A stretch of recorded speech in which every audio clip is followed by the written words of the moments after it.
Hey mama, if you're listening to this, you might be carrying a secret that feels too heavy to speak out loud. You look like you got it all together, you serve at church, maybe you even lead a Bible study. You smile when you drop off the kids, but no one sees the other side of you, the one that comes out behind closed doors. At home, you are a completely different person. You yell, you explode, you scream at your kids, sometimes in their face. You tell them to shut up. You grab them too harshly. You throw things across the room. You smack them in anger, twist their ears, spank them in rage, and immediately after, you are hit with a tidal wave of shame. You cry alone in your room and you whisper, "God, what is wrong with me?" You feel scared and disgusted by your own reactions. You're terrified that someone might find out. You wonder if your kids would be better off without you. You feel unworthy, broken, and too far gone to be redeemed. You try to fix this on your own. You listen to podcasts, parenting books, download freebies, but nothing changes. You keep falling back into the same patterns, and it feels like you are stuck in a cycle that you can't break. You don't trust yourself anymore, and if you're honest, you are afraid of who you've become. But here's the truth, Mama. You are not beyond hope. You're not alone, and with God's help and the right support, you can change. I'm Elizabeth, a mom of 4 and an anger management coach for Christian moms. And inside my Calm Christian Mom coaching program, I guide women just like you through a powerful transformation. This isn't shallow behavior management.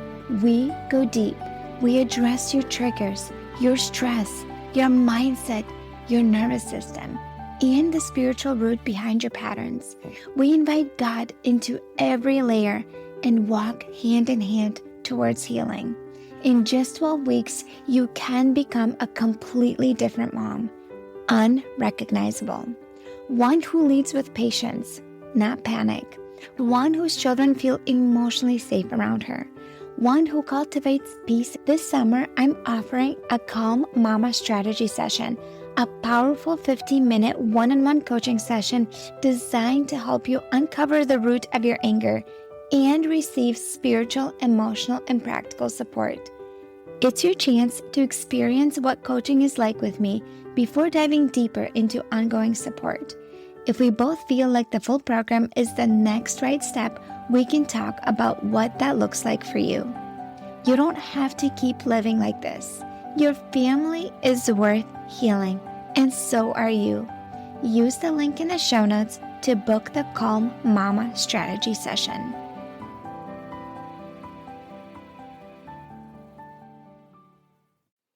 Hi, Mama. I am so glad that you are here. I know I say that every episode, but honestly, I am so glad that you tune in and listen every week. Like, it just makes my heart happy that my podcast downloads are growing and it's doubling, and more moms are coming in and listening and getting value out of my content. So my ask for you today is, if you've been listening to my show and you found it helpful, would you please share it with one mama friend?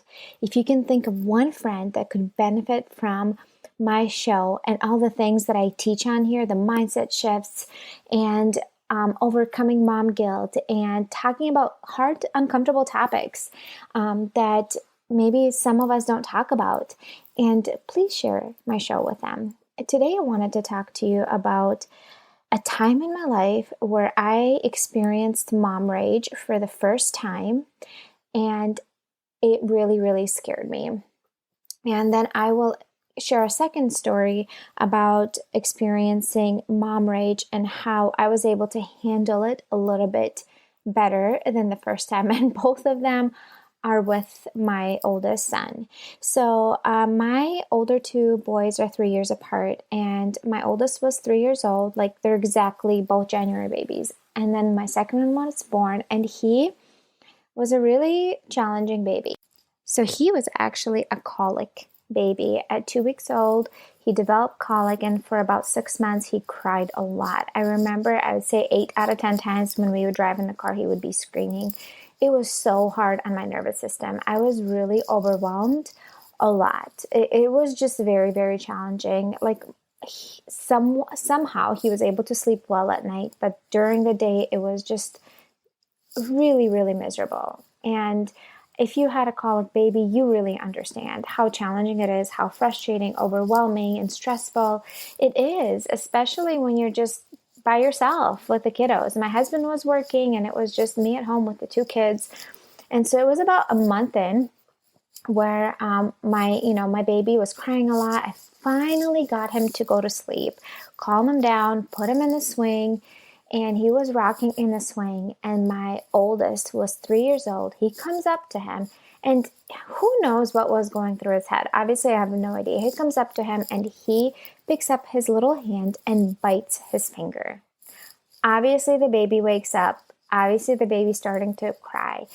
I completely lost it. I completely freaked out. I screamed at him. I'm like, what did you do? And you know what I did? I smacked him on the head. I was that angry. There was so much mom rage. It literally just came out. I didn't have to. I didn't think in that moment. There was absolutely no thinking involved. It was just a complete automatic reaction out of anger. And back then, I used to believe in spanking, and I would spank my kids and, well, my oldest. And so physical hurt, bringing physical hurt was, normal in that sense, but not hitting them across the head. And that was obviously right away, immediately, he just crumbled on the floor and started crying. Who knows why he did that to his brother? Maybe to get attention, I don't know, but right away, this wave of insane mom guilt that rushed over me, I was like, oh my gosh, what did I just do? I cannot believe I just did this. I cannot let anybody know that I did this. I felt like the worst mom in the freaking world. Literally. I couldn't believe that I even did that. And I don't even remember if I apologized to him. Now that I'm talking about the story, this is a good reminder for me to maybe I had felt so much shame. I couldn't even admit that I did it, to apologize for it. Now that I'm talking about it out loud, tonight would be a good time to tell my son this story and take ownership of it and apologize for it. But what I'm trying to say, this is my first time I experienced severe mom rage that I never thought I could even experience. This side of me came out that I never even thought I had. Why did that happen? I was physically absolutely drained and exhausted. I had a colic baby, so much stress on my mind trying to calm that baby down. So overwhelmed, right? I was just depleted. I didn't have any time to recharge. I was probably hungry and sleep deprived. My husband wasn't there. I didn't have the support that I needed, during the day. I was just absolutely worn out, and my brain didn't have energy to make positive choices in the moment. Now, that's not an excuse. I also didn't know anything that I teach you right now. None of this stuff I knew, right? I didn't have the skills or the tools that I'm teaching you. What I'm trying to say is that was one of those first moments in my life where it completely freaked me out that this rage even existed inside of me. And it truly, truly scared me.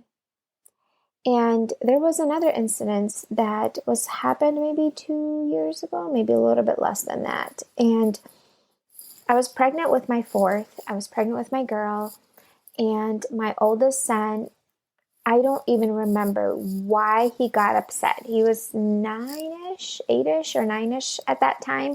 And he got upset about something that either I set a boundary and he wasn't happy with. I think he wanted something and I said no. He got really triggered and really upset. And I was walking from the kitchen to the living room and he tripped me. He tripped me on purpose because he was so mad and so upset. Can you imagine the anger that I experienced. And it wasn't even that he was trying to hurt me. My automatic thought was like, I am freaking pregnant. I was able to catch myself and not fall on my stomach and not hurt myself. But if I fell and hurt my belly, my baby would have been hurt. Obviously, like this mom bear comes out, right? Because you're pregnant, because, can you imagine the rage that came out? I was so angry that he did that. But because I was already going to counseling and I was implementing all the tools that I've been learning about that I teach you here on my podcast and in my programs, I was able to stop myself and walk away. And I told him, go upstairs right now. I am so angry. I just cannot even be around you right now. I need you to go upstairs and be there right now. I was super firm, maybe even like rude, but it was so much better than lashing out in anger and physically hurting him, right? And later, after I calmed down, I was able to come into the room with him and be like, hey, like, what you did was so unsafe. It was so scary. I got so mad. I understand you were upset because I didn't let you do this or I said no to your request.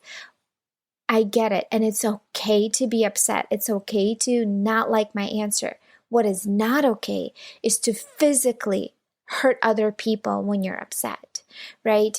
And because my plan was that I practiced with my counselor, with like the whole parenting thing that I did, that when I felt triggered, when I felt that anger and rage, my plan was to walk away and take some deep breaths and calm down before I re-enter the situation. We talked about it. I did mantras, so I was able to implement it in the heat of the moment. And because I was probably not as depleted as I was originally with my first story, I probably wasn't as tired or exhausted. I wasn't really hungry. So yes, what he did was a big threat to me, but it wasn't as huge of a threat because my needs were met. And so yes, it triggered me, but my response was better than it would have been if I added being exhausted, drained, like overwhelmed, hungry, and all of that on top of that. I hope that makes sense to you.